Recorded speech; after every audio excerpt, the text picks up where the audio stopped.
Okay.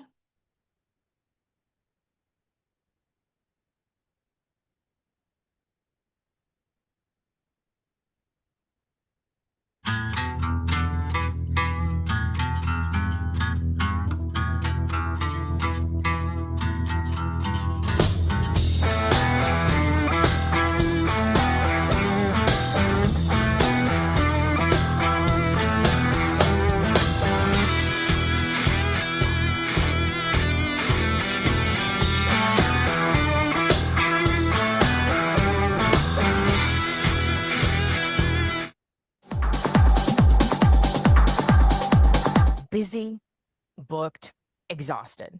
Your inbox is screaming at you like a siren. Your calendar is still full. Still calling yourself visible and you're just the best kept secret? Turns out I was right there with you, my friend. Wasn't getting seen, was just the best kept secret. Wasn't getting heard, definitely, kind of getting paid. But here, the magic, my friend. It's a collaboration between Coleen Stubbs and Nicole Borghi.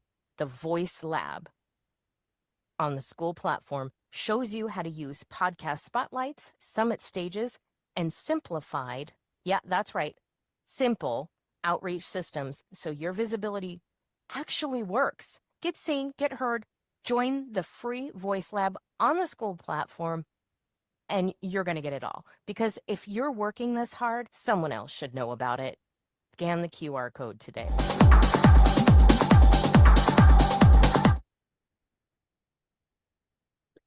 All right. Good morning. Good morning.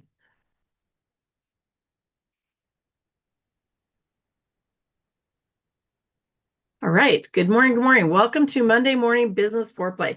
This is the strategic warm-up that makes the rest of your week hit harder. Hot takes, bold moves, and business unfiltered. I'm Coleen Stubbs. I'm the founder of Simplified CEO Systems, and I help midlife entrepreneurs simplify their business so that they can lead with clarity instead of chaos. In short, I simplify, go high level, teaching my clients how to simplify their business, what to automate, and when and what they should delegate, and what they should absolutely do themselves. Every single week on Monday Morning Business Foreplay, I bring on experts who share real strategies, resources, and solutions designed to help you scale your business. This isn't theory. This is what actually works. And if you're ready to take this beyond conversation and actually build a business that runs without you, I'm hosting a live masterclass this Wednesday, April 1st at 11 a.m. Central Standard Time, from tech chaos to control, where I'm walking you through how to simplify, automate, and delegate your business in a way that actually clicks, because your business should support your life, not run it. Today's guest is Gini Trask, and we are diving into how to turn one podcast episode in appearance into a predictable lead generation system. Gini's going to be sharing how to create simple aligned lead magnet and a 1-page or 5-page resource that solves one urgent problem so listeners can become qualified leads immediately. You're going to walk away with real strategy, real perspective, and probably a few uncomfortable truths, because growth never happens in your comfort zone. Gini, welcome to Monday Morning Business Foreplay. Thank you so much, Coleen. I just love what you're creating here in the world, and I love that you're helping people to simplify their business. So I've owned or operated 6 multi-million-dollar companies, and systems are absolutely the way to get yourself there in terms of business growth. And yeah, so thanks for having me. Yeah, I'm so glad you're here. So will you tell us a little bit more but personal about you before we start, so that you're a little more relatable to our audience? Sure. So hi everybody, I'm Gini. Gini like Minnie Mouse, just because once you see it spelled, you kind of go a little haywire sometimes. I'm from a family of entrepreneurs, and as I said, I've owned or operated 6 multi-million-dollar companies. And the one thing that I really found for every single one of those was lead generation was always the headache. It was always the headache for me, whether I was in travel, transportation, hospitality. If we don't have leads, we can't make sales, right? And if we don't make sales, we don't have a business. I really felt that pain probably the most strongly in my very successful travel business. We were doing over $5 million a year in business, and yet it just felt like I was constantly having to drag fish into the boat, right? And then it felt like the boat was rocking. And I went to an event. I saw a guy stand on stage and he talked about speaking and how speaking could, get you marketing, leads, and sales all at once. And I thought, this is it. This is the thing. And the very first time I got on stage and did a speak to sell talk, I sold a $5,000 package, which at the time took me 120 man hours in my regular business to make. So I was pretty excited about that and realized that speaking really was the way to make things happen and faster, right? More leads, more sales, more marketing all at one time just by grabbing the mic. And then I found podcasts and I realized I don't even have to put on shoes. I can literally reach millions of people just by doing this, getting on a Zoom and talking to folks. And that's when I realized that was the real game changer, right? Is that getting on podcasts could be a way to reach literally millions of people in a year. And so now I've started the Aligned Speaker Academy, and we help our clients get on average, about 100 podcasts a year. So that's what I'm all about. That's amazing. And I'm going to tell you that I have a little bit more personal reason for wanting to connect with you and wanting to have you on here. And that is this. I use a lot of different AI things, and every single one of them has said to me, quit creating content that's written because you're not connecting with people. Yes. You are a talker. And when you talk and communicate through talking, you do so much better. And so for you, you're just like a breath of fresh air. Thank God I can finally be myself and just talk and connect with people. And so I love your message and I love what you share. And let's just dive into it. Yeah, absolutely. So I'm curious if anybody in the audience has been on a podcast. So put a 1 in the chat if you've been on a podcast. Adele has a podcast, I know, because I refer people to Adele from my program. So that's awesome. All right. Anybody been on more than 50 podcasts? Put 50 in the chat if you've been on more than 50. Nicole, of course you have, Nicole. And Adele, of course, probably has to. But yeah, that's awesome. So let me just kind of dive into, and you're right, like somebody said, stop creating content, right? It's like stop creating content and just speak. There's a lot of reasons that I have all of my eggs basically in the podcast guesting. And to be clear, guys, I'm talking about being a guest on a podcast, not starting your own podcast. Not that, I mean, there's people here that have them, that's great, right? But here's the reason you want to be a guest. You want to borrow other people's audiences. Right? You want to get in front, and you want to get outside of your like pond, right? So one of the big problems is that when we create our own show, it's like, okay, our mailing list pays attention, and then, and then we slowly start to get some other people, but we want you out there like in other people's ponds, on other people's stages. And why podcast guesting, right? Why is AI? Why is everybody telling you that you should do this? Well, number one, you will create content. Naturally, you will create content and it will be authentic because you're having a conversation with one other person. It's very engaging and you're just naturally going to create a ton of content. That's also why we tell you to get on 2 a week, right? 2 podcasts a week, that winds up being on 100 in a year. Could you just imagine the amount of content you would have if you got on 2 shows a week? It's amazing. And those hosts are different. So you do get slightly different content. They pull slightly different things out of you.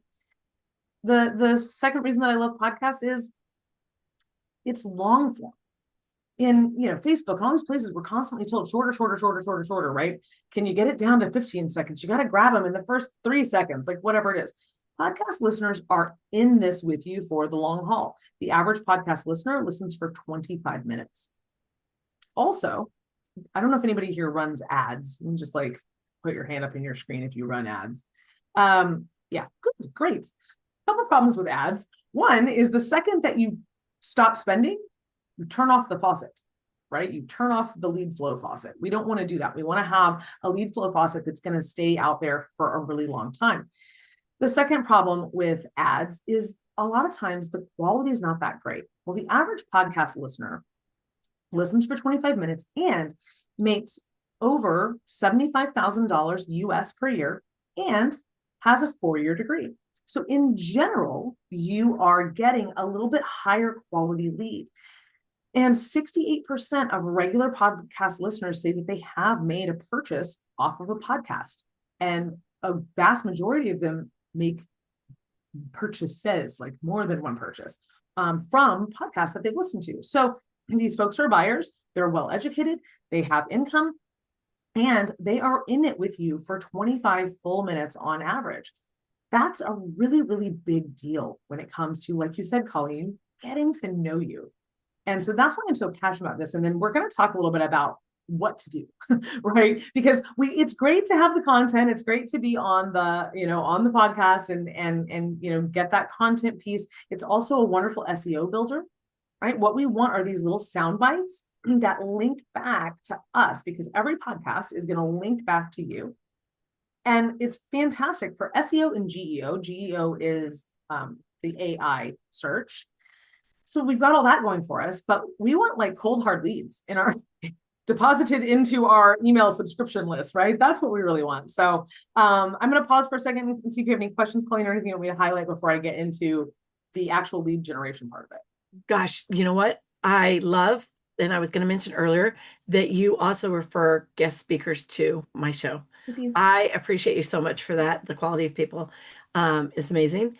But I think you're right on. And what a dream it would be to just not have to worry about the ads, not have to worry about creating content. And I do like taking the short snippets, and I do this for my clients, or for my guests. So Jenny, when you leave here, you'll get a few short clips from this, and they're going to be different than anything else. Exactly what you said. So many different ways to use that. And I love teaching people all the different ways to do that. So if anybody doesn't know how to do that, put me in the chat, and Nicole or I will reach out to you and teach you how to use your snippets to get something content worthy that you can spread around on social media.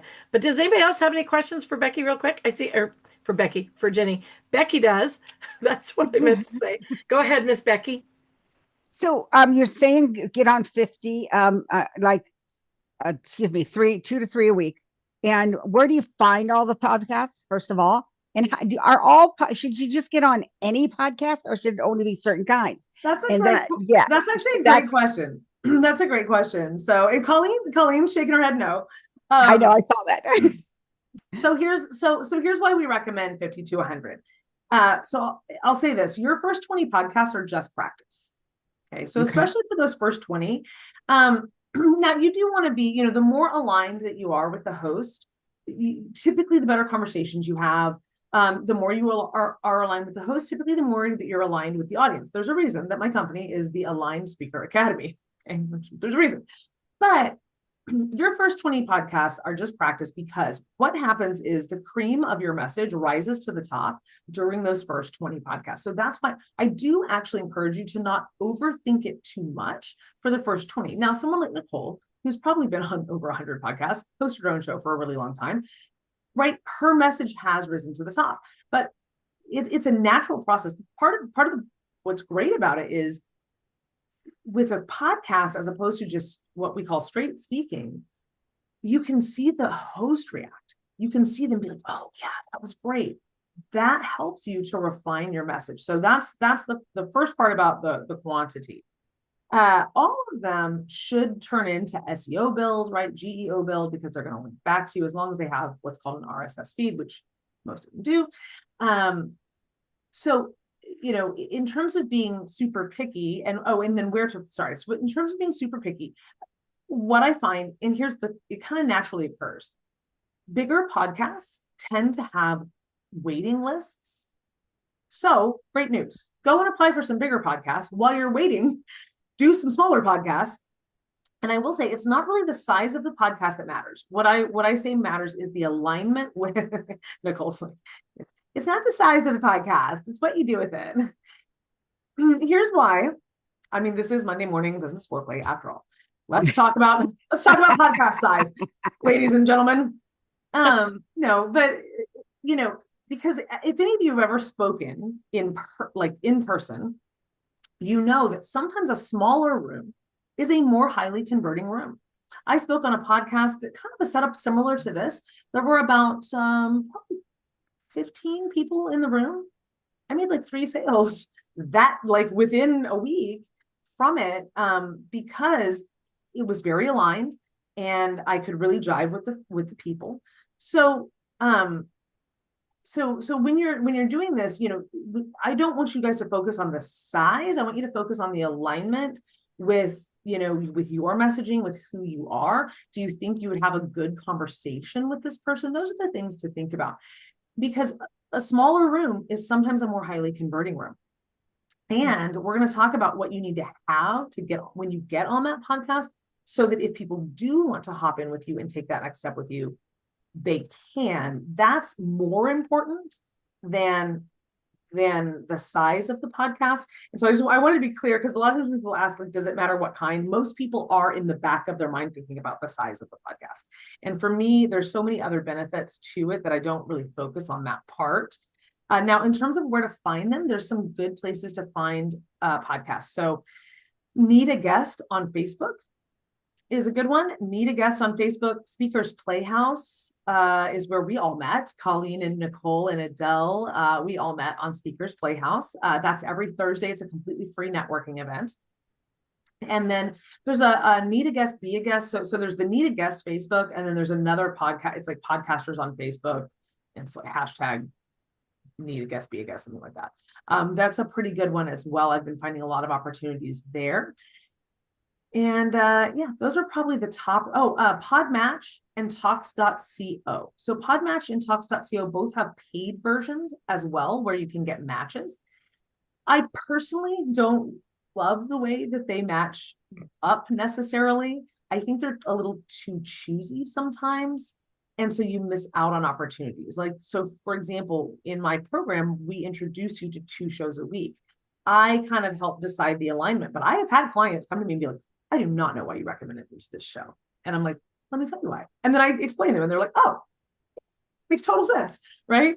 The way to kind of think about it with podcasts is, if we took 100,000 people and put them in a stadium and we asked them if they were your target market. If I said, are you a business owner? Right? How many people in that stadium would stand up? Like a giant portion of the stadium. And then if we said, okay, now stay standing or stand up if you know a business owner, even more people would stand up. So the truth is that you have the power to reach hundreds of thousands and millions of people through podcast guesting. And there's a pretty good bet that your target market is out there in that audience. Now it's a matter of having them realize that your talk is for them. And that's kind of what we'll talk about next. Okay, thanks. I have 2 interviews for podcasts today. So Great. Congratulations. That's awesome. yeah, I love I'm that, excited. Jenny. And I will say too that sometimes even the small podcasts, so like I feel like this is a small one, but I try to maintain a 3-month waiting period so that I'm not in a panic to find a guest. So I try to keep that ahead. But also I feel like there's such a process, because I do want my guests to be aligned, and there are some I feel like you have to bring certain things to be a guest. And so sometimes that weeding out process is a little bit too and takes a minute, but I would encourage everybody just to apply, but make sure the audience and everything is aligned, and then just start applying, start trying.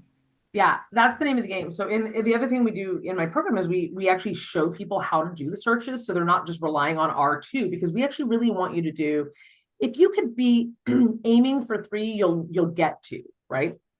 So we teach you we give you a pitch template, we do all this stuff, but we do that because honestly, guys, this is a skill that all of you should learn as business owners, is how to pitch yourself, because you can use that same pitch to pitch yourself to the media, right? You can use that same pitch to pitch yourself to paid speaking opportunities. And what I recommend is you guys just make yourself a little tracker, like make yourself a little, like a little spreadsheet, and put every single opportunity, whether they say yes or not, put them in a spreadsheet, and keep track of what you've applied to, who said yes, and follow up with the ones that haven't. I teach everybody to follow up 4 times before you give up, right? So follow up 4 times before you give up. Now, the next piece of this, of course, is there's lots of people here probably who have been on podcasts, but maybe didn't feel that they got leads from it. Has that ever happened to anybody? You can put a 0 in the chat if you spoke, but didn't get any leads. Yeah, that happens. People come to me all the time and they're like, why would I buy your program? Because I've been on podcasts and I didn't get any leads. And I'm like, well, it's one of 3 things is why you didn't get leads. So we're going to go over those 3 things right now. And just one more little plug for podcasts. Remember how I talked about the faucet, and that, like, when you turn off the ads, you turn off your faucet. with a podcast, I want you to imagine if we're trying to fill a bathtub, right, with leads, and you just turned on one faucet versus 100, right? So that's why I focus on 100 podcasts in a year. So you can imagine you have all these different faucets turned on. How fast would that bathtub fill up? And some of them are little tiny, like they're just dripping, and some of them are just flooding. And that's okay, because as long as those podcasts are alive, those leads are going to be out there. So what do we want to do when we get on the podcast? First and foremost, the most important thing you can have is a simple, aligned lead magnet that makes sense with your talk. So what makes a good lead magnet kind of changes with the times, but there are some things that are sort of evergreen. So if you guys go to greatleadmagnet.com, I'm going to give you a free gift, which is just, I'm going to literally show you in 5 minutes how to make a lead magnet. People get very caught up on this. And Coleen, by the way, helps you with Go High Level. I'm sure she can show you how to do it. I don't have a Go High Level video, Coleen, but if the principles are the same. So when you go to that webpage, if you guys are looking at it now, if you go to greatleadmagnet.com, you're going to see there's really nothing on the page. It tells you the results that you're going to get right at the very top. And we always want to lead with our results in our lead magnet. So the very top is what you're going to get, how to create a lead magnet in less than 5 minutes. Then all I'm asking for is your name and your email. The more information we ask from people, the more what we call bounce we get. So we want to keep it simple. We don't want multiple paragraphs. This is not, we don't need a VSL. We don't need a video sales letter to get somebody's email address. Okay. We just need a very compelling result. And I'm here to tell you that most of you probably need this little short video that you're going to get when you put in your email address. And the reason I can see you guys signing up, thank you so much. So when you do that, you're going to get this little video. And here's why it's so important that we just focus on simplicity. People get very easily overwhelmed. They get very easily overwhelmed. So we want to speak to the results. We want maybe 1, maybe 2 lines about the results that they're going to get. And when we're just going to ask for their name and their email, very clean, very simple on the page. I would recommend, even if you feel comfortable, just ask for their email. There's a lot of other ways that we can go and get their phone number, their name. We can get all these things. And I know people are very big on text opt-ins. Guys, there's a lot of challenges with text opt-ins. There's a lot. Good old email. Good old email is tried and true. We have been doing email marketing for decades. Alex Stern, the creator of Constant Contact, is actually a really great friend of mine. He is the first person to ever put together a, email marketing thing like a MailChimp, right? So now we all know MailChimp. Most of us probably don't use Constant Contact, but all right. So that's thing number 1. We want it to be simple. Okay. In terms of trends of what makes a good lead magnet, tried and true, there's a couple good things. One is I've done the hard work for you. I've already done the hard work for you. Some of you guys in this room know Frank King. He is a TEDx coach. Frank King's lead magnet is 20 TEDx's, a list of 20 TEDx's that you can apply to right now. Great, right? Who doesn't want that? It also needs to feel like a natural piece that you need to have. When people, the beautiful part about speaking is when people show up to your talk, they are saying yes, not only to you, but they're saying yes to making a change or moving forward in some aspect that's related to your talk. That's why they're there. So anything that you can do that helps them make that change. I will say ebooks and things like that don't do super well. Workbooks do pretty well. If you're going to do a quiz, sometimes assessments and quizzes can do well, but if you're going to do that, don't wait till the end of your assessment or quiz to get their email address. Get their email address and then have it linked through to the quiz so that whether or not they complete it, you still get that information. So that's a little bit about like what makes a good lead magnet. And yeah, solving one urgent problem, right? So you guys are now, I gave you where to go look for podcasts, right? But if you don't have a great lead magnet for a podcast, you might have a challenge actually getting leads out. So yeah, Nicole said solutions. Because again, I want you to turn on all those faucets, but I actually want you to put the bathtub under the faucets. You can collect the leads, the lead water. That's what we need. So, and Gini, I would add too that I think if you do your business, if your goal is to simplify your business, which mine always is, because my life is chaotic. I don't need my business to be. Right? And so I try to take the foundation of my business, and I've built my lead magnet off of that.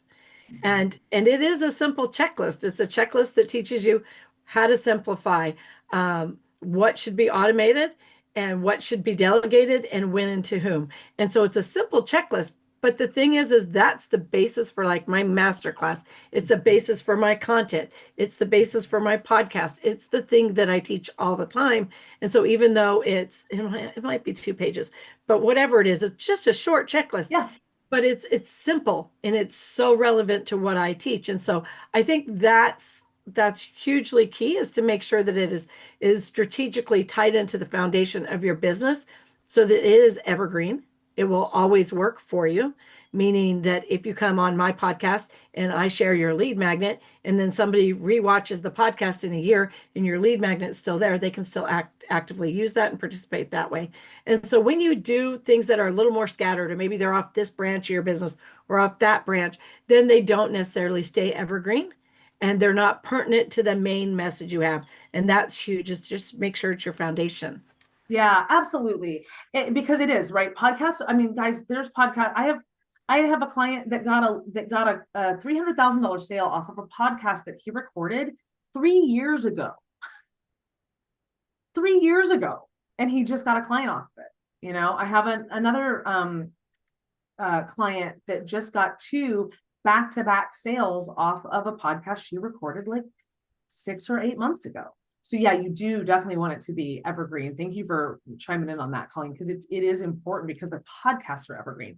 And it doesn't have to be complicated. You guys don't have to overthink this, right? In terms of what it should be. It's just kind of like, what's that natural next step, or that little thing that fills in the gap for them? If you are a spiritual entrepreneur, activations or meditations do well. I do some spiritual work as well, and my meditations, like they're very, very popular in terms of a lead magnet. Yeah, so they need that clear next step, and it does need to be evergreen. Now, here's the other little secret. So I said there's 3 things. There's 3 things that people don't do. So the first thing is, your lead magnet isn't necessarily compelling, or it isn't aligned, or somehow the audience isn't moving that way. Second thing, really simple. You guys notice I gave you a very simple URL, greatleadmagnet.com. Pretty much everybody is going to remember at the end of this that my lead magnet was greatleadmagnet.com. The reason that matters is the majority of podcast listeners are actually not sitting down at a computer like all of you guys that are here in our audience are. They're working out, they're going to the gym, they're going to the grocery store, they're driving in the car. So we need what we call our sticky sound bites that match our URL. And we want a simple URL. We don't want to use our name. We don't want to use something that's like Coleen, for example, has 1 L in her name, right? Some people spell it with 2 L's. So we don't want something complicated or a name or something like that. So you've got to kind of think this through, when you're picking your lead magnet. So greatleadmagnet.com. I think I probably also own goodleadmagnet.com, pretty sure. But greatleadmagnet.com is super simple. So what can you do? And I encourage you, again, I said, as the more that you do, the cream of your message rises to the top. What are the phrases that you find yourself repeating over and over? With our clients, we go through a process called developing out your core truth. So when we develop out the core truth of your talk, often that matches that URL, but it's got to be something that sticks in their mind. Okay, the third big mistake that people make is when the host at the end says, "Oh my gosh, thank you so much for being on the show. You were so amazing. How can our audience take the next step with you? How can our audience get in touch with you?" Folks take that literally. And they're like, "Well, here's my phone number. Here's my email address. Here's my website. And here's all my things." Nope. Lead magnet. They can connect to you through your lead magnet. And people think that sounds icky until I'm going to tell you how to say it. Thank you so much for having me on the show. I would love to connect with all of you out there. And so I did offer that free gift. When you grab that, you guys are going to get an email from me right away, and we can connect further from there and see what I might be able to help you with. That does not feel bad, right? Because it's true. You are going to get an email from me, and we can connect from there. So, that's the way that I always teach people to respond. So we always want just one thing. That is the most common mistake I see people make, is that they direct people to their website and everywhere but their lead magnet. And instead it should be all roads lead to the one thing, which is the lead magnet. I love that. Yeah. Well, it's, and as you know, Coleen, then, right, what they need is, of course, a great automation. So I don't do the automation part. Coleen does that piece, right? But what you guys need is a great automation to follow that up. Yeah. And so many people, that's kind of the next step. And I see so many people leave their leads on the table, and you can only scream it so many times, like, you are leaving money on the table. You have to take those leads and get them into your automation. And so that is actually the part, the singular part that I teach inside Voice Lab, is how to take your leads from your podcast, your speaking events, your virtual events, anything like that. Take those leads and get them into your automation so that you're carrying on the conversation. So many people are like, but I don't want to talk to them. I don't know what to say. What do you mean? You just had a conversation.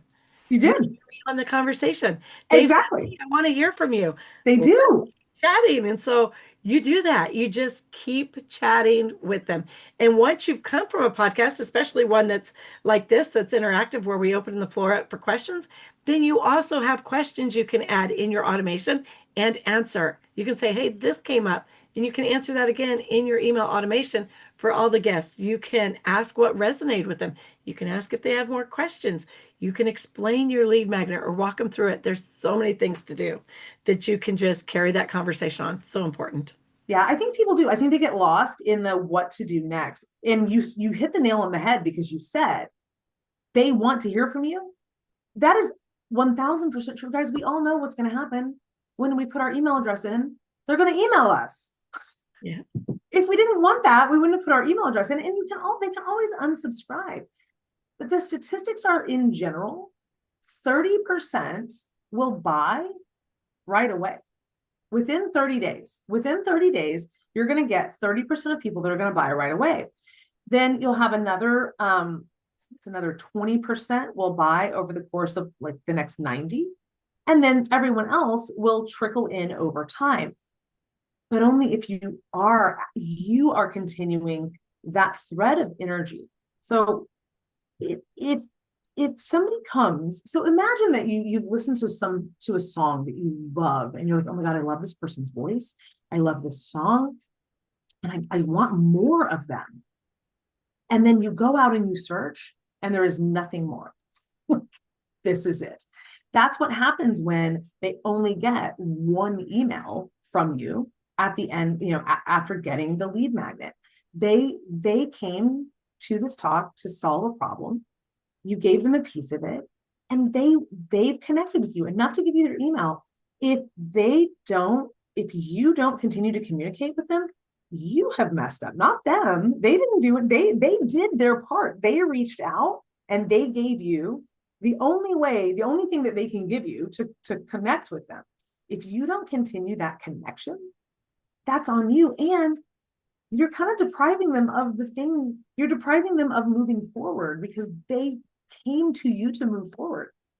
And so it is that important. It is that important that you follow up with people once they get your lead magnet. Yeah, they want your juicy goodness. They really do.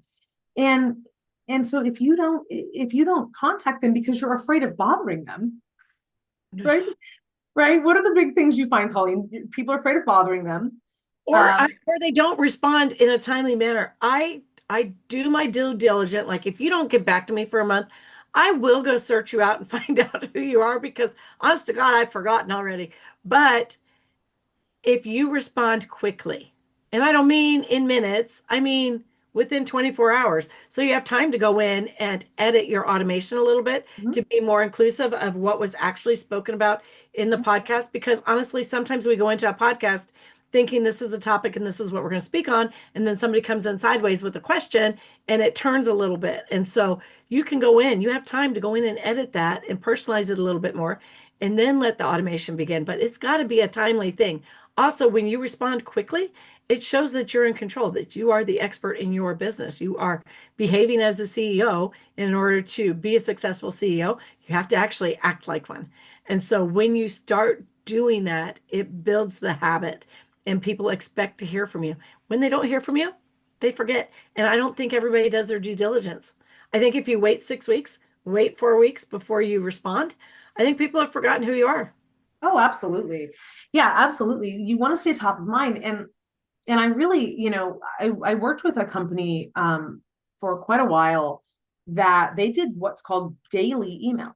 And everybody's like, oh my God, I could never email my list on a daily basis. Okay, so if you had a brick and mortar store that sold whatever you sell, right? And it was on a street corner that had, 50,000 people that were going to walk by it every day.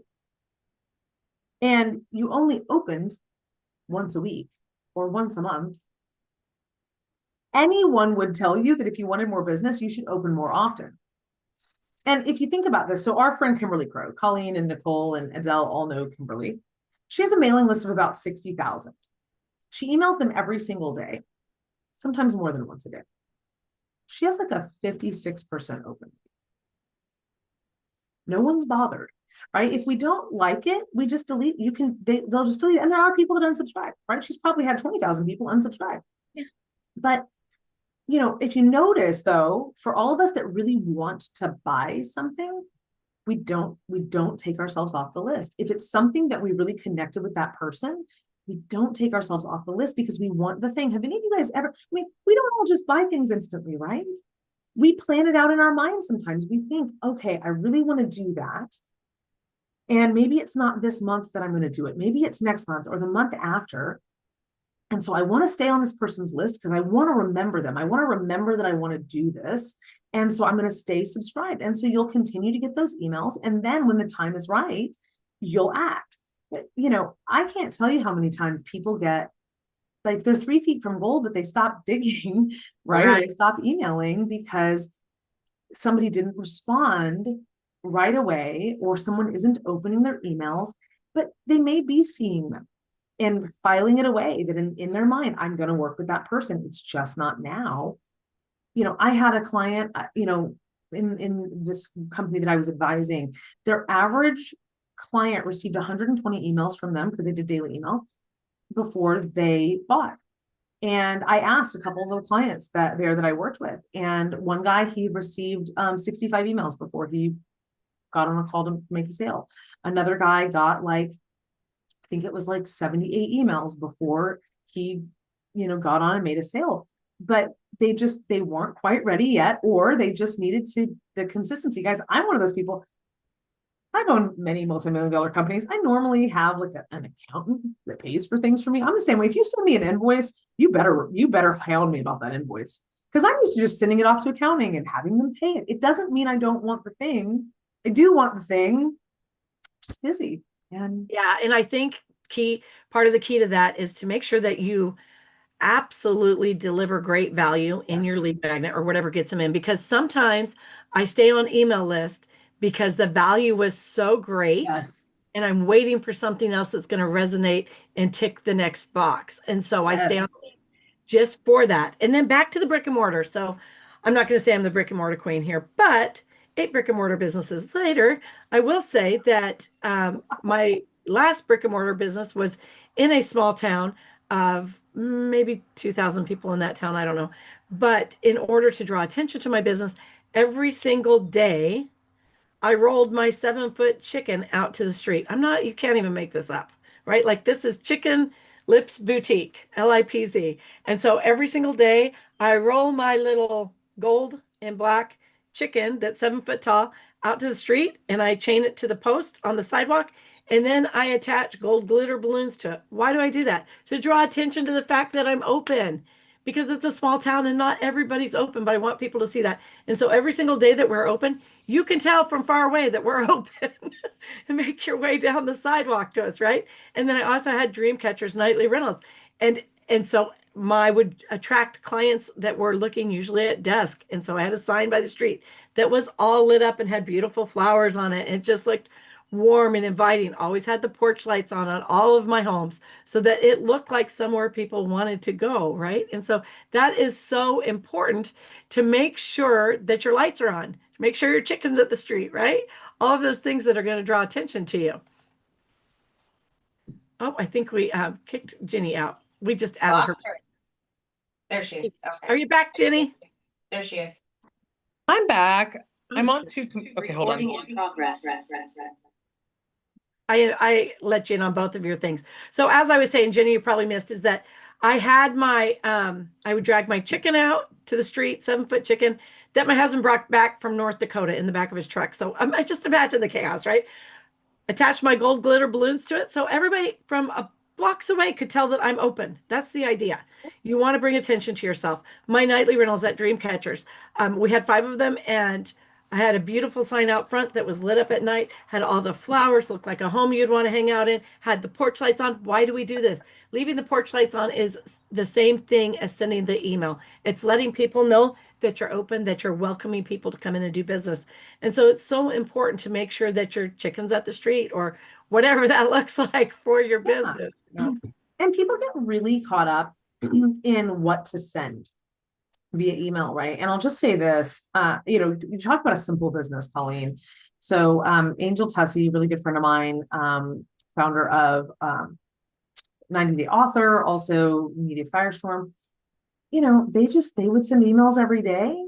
Would just get sales calls, and all that they did was speak on podcasts, have a great lead magnet, and email their list. And they did like $1.8 million in a year just doing that, not running Facebook ads, not doing any of that, right? When I look at Kimberly gets all of her leads from speaking, right? She has an experiment just for fun, ran some ads for a while, and she's like, yeah, right, it wasn't really worth it. She's like, I just want to see the difference. Those people, you speak, you get them in your funnel, you keep emailing them, and the business can be that simple. That's how I run my business. I don't run ads. I don't do anything like that. I speak, I get leads, I make sales. It's really, really simple.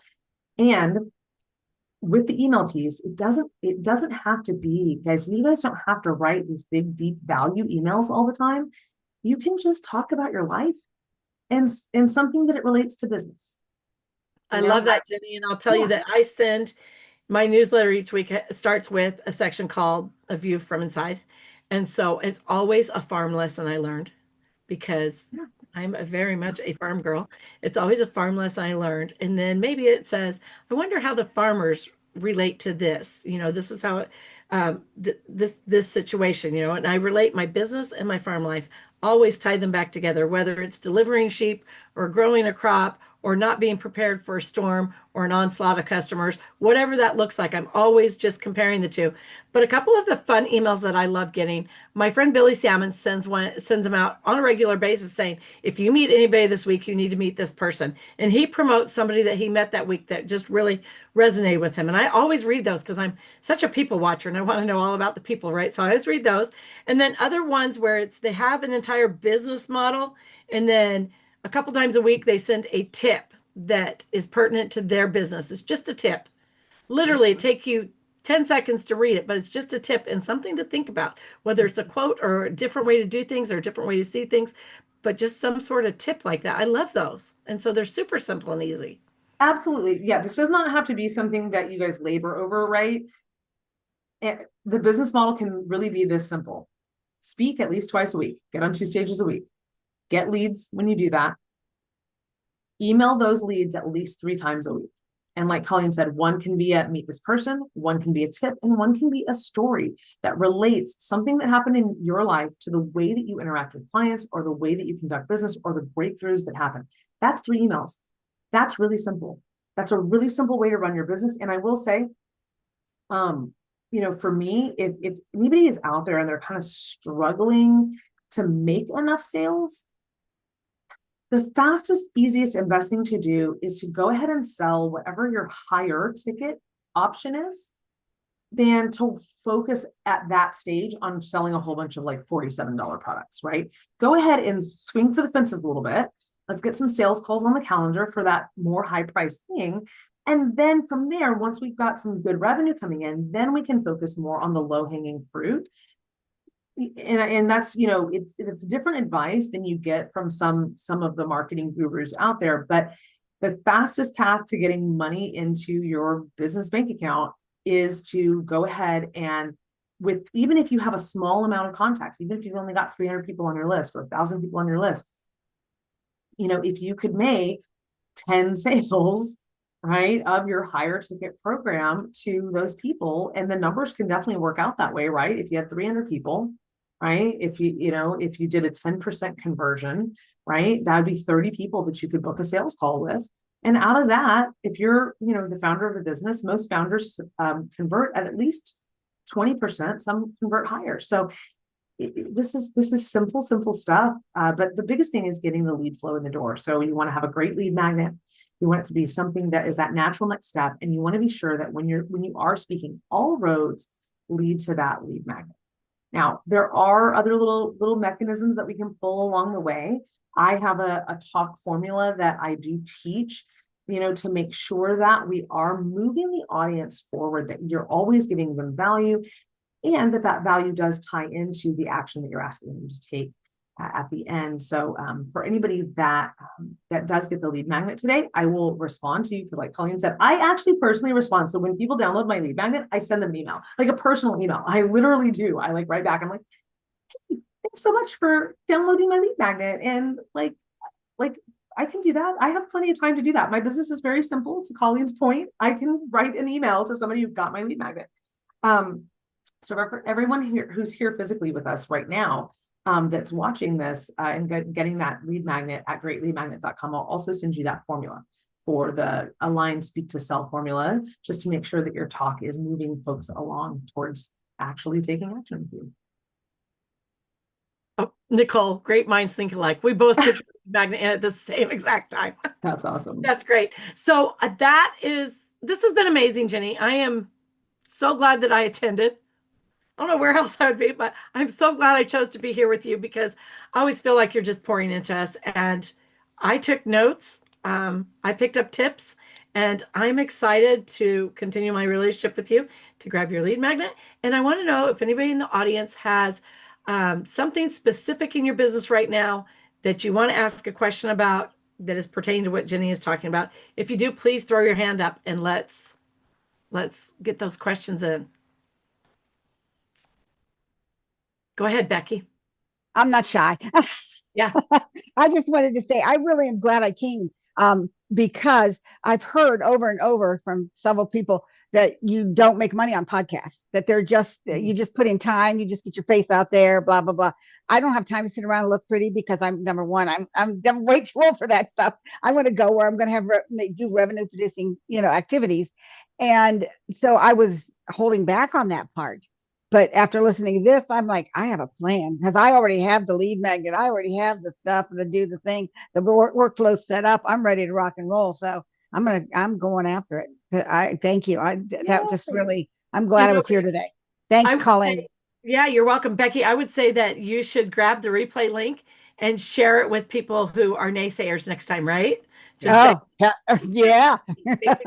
Maybe you're doing something wrong or something that could be improved on, so that we turn those podcasts around for you. Dr. Tina, go ahead. You're muted, my dear. My question is, I'm actually starting a new podcast, and I want to know how you'd modify that, or whether you would modify that piece of advice, or whether it's exactly. We can hardly hear you, Tina. Can you turn your volume up, maybe, please? We can't hear you at all now. Yeah, you were really quiet before, but now. Now it looks like you're actually muted. Do you want to type it in the chat, and we can try to type it in the chat, and we'll come right back to that. Yeah. Gerald, why don't you go ahead while we're waiting for her question? Right. So, hi guys, my name is Gerald. I am the owner, a founder of DoSoMuch.com. It's basically a virtual staffing agency. And I just want to ask, so I started doing this not too long ago, just like a month, but I got lucky. And my first 2-3 clients, I think, was more of from a podcast as well. Although I wasn't the host or anything, there was just more of like an introduction to of thing. But now I want it more to be kind of like a predictable result compared to just luck, right? So one of the reasons why I joined this group because I wanted to see if there's something for me, if I'll be the one doing the podcast, but I don't know if there's like a type of thing that I should do in order to encourage people to maybe, so to get like virtual assistants to help them with their company. Um, yeah, can you enlighten me a little bit of that? Is there a specific type of like, I know about lead magnet. That's what I'm currently doing. And again, I think I was just got lucky about that lead magnet that I have. And also the funnels, everything was okay. I have the JHL set up, but like again, I want to see more of like, I think it would be better to network with people directly to my niche compared to like expending more energy towards like, for example, just an example, I run Facebook ads a little bit, but not really good about results. But I got more results when it was like podcast people talking, introduction, networking. So yeah. So first, to answer the first part of the question was, should you start your own podcast or be on others? I recommend that you get on at least 50 podcasts before you decide to start your own. Starting a podcast it's a business all into itself. Nicole and Coleen can tell you, like, it's basically starting another business. It needs leads. It needs all the things. So I would recommend that you get on like 50 others before you decide to start your own. Now, if you still have the bug after that, then clearly this is something that you really want to do. And that's a bug that you need to do that. Okay. What is your lead magnet? So sorry, are you asking me, right? Yeah. So yeah. Right now people like business owners, basically that's where I'm currently targeting execs, people in general, like even trainers, salon owners, people who are doing LinkedIn, chiropractors as well. With my 3 first clients, I got lucky because they referred 3 right away. It was chiropractor, one salon owner, and then the other one is, I think he's doing a little bit of like marketing on the side, sales trainer, something. But they're all referral from the same podcast that I attended. That's awesome. So That's awesome. yeah. So, so what I would say is, the more that you really speak to your target market in your talk, so we can talk, we can refer back to them and say, refer back to that target market, mention the clients that you work with, right? Okay. Mention the types of clients that you've been helping and the types of things that you've been helping them with.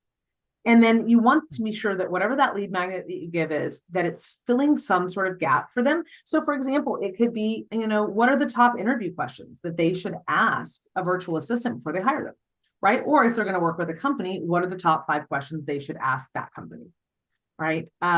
Those would be some good options for a lead magnet for someone. That's a good one. Yeah. Yeah. That's a good one. Really good one. Okay. So recently I had like a ton of success. Client reached out to me, get me a recommendation on LinkedIn as well. She's about to. And then she messaged me, should that put like a content or something that should be put out? So one thing you can do is, and then I know we're going to go to Tina. We've got like 3 other questions, so we're going to wrap this one up. But okay. What I would recommend is, you always want to have client stories. Like I told you guys about a client that just did a $300,000 sale off a podcast we recorded 3 years ago. I told you about another client who just made 2 back-to-back sales off a podcast, right? So you can always tie in those results. Every time you speak, you should always be speaking about your client results in addition to your content. And then that Got it. all right. I see We're gonna Adele go to next. Tina next, actually. Oh, who is it? Tina. Tina Let's go to Tina next. Nicole, she's ready now. Oh, okay. All right. Can you guys hear me now? We can. Yes. Oh, good. So my question was, I have a new podcast, and I'm wondering if it's if your advice with regards to the ask or the how to connect with me. Like I was thinking about creating ads for my podcast, to generate my business, to help me with my business. Would it also be a lead magnet, or can it vary, or how would you what would you advise if you had your own podcast? So since you have your own, I mean, and these ladies can give you their experience as well. Yeah, I would still be doing lead capture. One of the biggest challenges that people have that start podcasts is actually converting their audience from listeners to subscribers, mailing list subscribers. They may be out there listening. They could have hundreds of thousands of listeners, but they're not converting. So yeah, running an ad of your own, right, midway through your talk can be good. And sending them through that lead magnet is a great idea. Again, the more evergreen, like Coleen said, that it is, right? Because somebody may listen to that podcast episode 2 years from now. So I do recommend that whatever you run, and you can have multiples, right? Since you kind of have the ad space, but I wouldn't recommend running more than one on an episode. We always want to be pushing the audience to take one single action at a time. A confused mind doesn't buy, and a confused mind doesn't take action. So what I wouldn't do, Tina, is have like 10 different offers on one episode. I would focus that one episode on creating an offer. So for example, like, and it could tie into the person even, right? But Coleen, like, she has a masterclass that's coming up. That's the thing that she's been promoting. It's coming up on April 1st, I believe, right? Yep. And so everything that Coleen says in this episode should be leading people to that masterclass. That would be my recommendation, Tina, is just on per episode, just focus on them taking one action with you. Because there's also another action that they may take with the person who you're hosting. So that's 2 actions right there. We don't want to give them any more than that. Thank you. Mm-hmm. Okay. Now, do you guys want to go to Adele? Yes, we do. Adele, welcome. Thank you. Oh, is it unmuted? Okay. So thank you for everyone who you've sent to me. And I just want to say, going forward with my podcast, I'm going to take all these notes today and really change things up, because I've been flying by the seat of my pants. Right? But I think the biggest thing was, it's a separate business. Mm-hmm. I've been going, well, whatever, like, this is my business, and I have an offshoot of the podcast. Yeah. It's a Right? business. It's a micro, and for some people, it's a very big business. I mean, for some people, it's the dominant, it kind of even dominates over their own business. And you have to look at that, right? You have to say, how much space do I want this to take up? One of the reasons that hosts like me is that hosts enjoy working with me, is that I do send them qualified guests, and the guests are really good. And so it does take some burden off of them of looking for guests. Yeah. Or even, because even then, a lot of podcast hosts get pitched all the time. But when you have someone that you trust to send you good guests, it's like you can you don't have to worry about that avalanche of pitches. But yeah, you definitely want to pay attention to how much and one time more are you quick spending? question. Yeah. Taking the subscribers to the email list. Mm-hmm. Can you explain that? Yeah. So what I would recommend is, so even there, Adele, right on your screen, you have 2 actions for them to take. They can follow you on LinkedIn, or they can book a one-on-one. Yeah. I would suggest only to book the one-on-one. I would take off the other QR code if that stays up on your screen all the time. And here's why. LinkedIn folks they're not leads. They're not subscribers, because you don't choose when you contact them. And at any point, LinkedIn can cut your account off. An email address is yours to communicate with until that person unsubscribes. So I would recommend only one action, which would be to either get your free gift or to book a one-on-one. So I would recommend probably a free gift URL on your QR code. Okay. Yeah, all actions only give the audience one thing to do. And I will just add to that too, Adele, that when you get your leads, you should be able to download them to a CSV. And also when you're booking your podcast, if it's held on Zoom, this is the only platform I know, you can have all of your attendees register, which gives you their email list. And then you can take that as a CSV and upload it into your automations. Go ahead, Miss Lynn, my favorite Miss Lynn. Lynn, meet Gini. I love Lynn. She's an amazing networker. Jenny, I just want to take a little different angle on this for a minute. I want to speak from somebody's angle who would be listening to the podcast or participating in the podcast. I think there's 2 things that maybe you can help people with, because I think they're very important. One is, I will tune out immediately if the guest is speaking in a monotone voice the whole time and it's so boring. I just think to myself, I'm going to pull my eyeballs out having to listen to this for 45 minutes or an hour. So I think they need to learn to change the inflection of their voice, talk more like they would normally. Many of them talk like they're a hostage. It's horrible. I think that's always important from the perspective of somebody listening. You don't want them tuning out for those reasons. And the second thing is, I think that many times when I've been a guest on a podcast, they've asked me to come up with a title. And I think that if what you're doing, and no offense to anybody, but if what you're doing is a boring area of business, let's just say it's marketing, and people say, I've heard market, they can't, if they give a boring title, because they usually ask you to present them with a title, if they give them a very boring title, people are going to pass and not even listen to the podcast. So I think that title could be very important in dragging them in to make them listen to begin with. And I think those are two things that a lot of people who are guests don't even think about. Totally true. Totally true. So and that's one of the big things. So in the program that I run, we do speaker coaching twice a week because it's important. Here's what's happening that you're probably seeing happen, Lynn, is because they can get away with it. Right now, these are not notes for this show. These are notes of things I have to do, right? But I could take this little sticky note and I could stick it right up here next to the screen and I could read. And a lot of people do. And the number one thing that I do when people first come into my class is I'm like, I can tell that you're reading. Stop. You know your content, folks. All of you do. All of you know your content. So that's like when I said that I would give you guys the bonus of the aligned speaker formula. It's bullet points. It is bullet points. Now I did pull up what Coleen and I said that I was going to deliver on this talk. And I had it up here just so I could make sure that we hit all the points because it's important, right? That's what we advertised that we would do. I want to be sure I hit those, but yeah, don't read, guys. And it's just a crutch. You don't need it. You know your stuff, but that's where that monotone is coming from, is they're reading it. Because the moment that you take it away, I can take the most boring speaker, and the minute I take their notes away from them, they still come alive more than they would than they do otherwise. And I don't care. Y'all, I'm a professional actress. If they just spoke like they were sitting in front of that person and having lunch with them, you wouldn't read something to somebody you were having lunch with. You'd just talk about what you do. Yep, exactly. And guys, when it comes to talk titles, absolutely. So when we give you a pitch template, when we give you the pitch template, I tell you, give them talk titles. When you pitch the podcaster, give them talk titles right there, right in the pitch, right? So you want to give them, at least 3 is a good number of talk titles. Don't make them think for you, like give them some, they may modify it, but give them something. Yeah. And I agree. I don't really recommend using ChatGPT for your talk titles very much.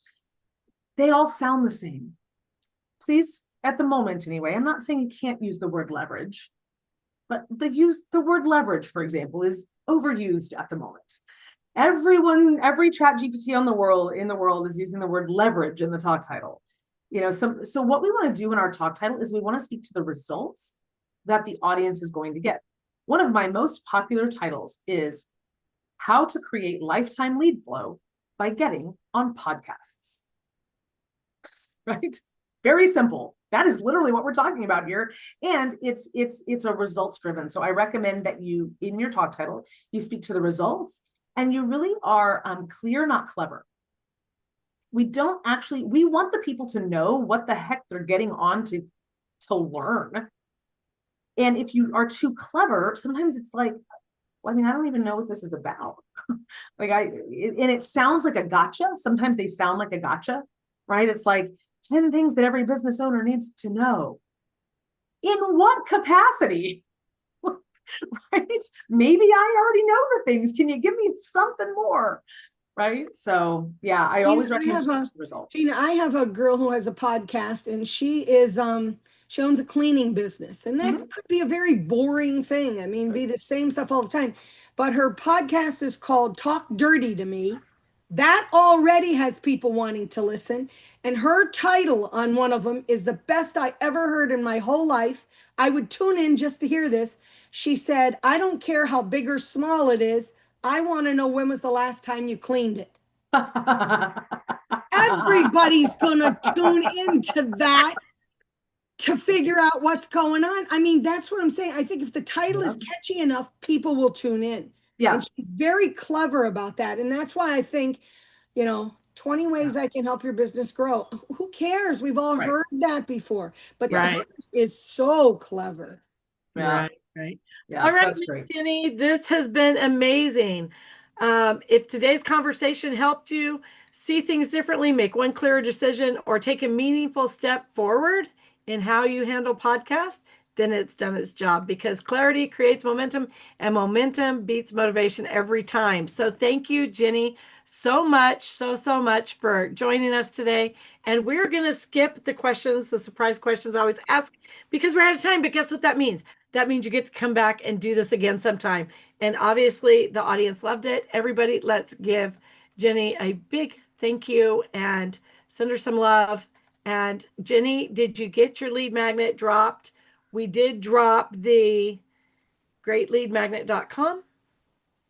And Speakers Playhouse is in there too. That's 90 minutes. I want to say, I think every single person on this call got the lead magnet. So you guys are also all going to get that, that speak to sell formula as well. That'll help you bullet out your talk and not script out your talk. This has been amazing. Thank you so much. I appreciate it. Always appreciate meeting with you. You guys have the best week. And I have my masterclass Wednesday, April 1st, from tech chaos to control. Nicole, you have that link you can drop for me real quick.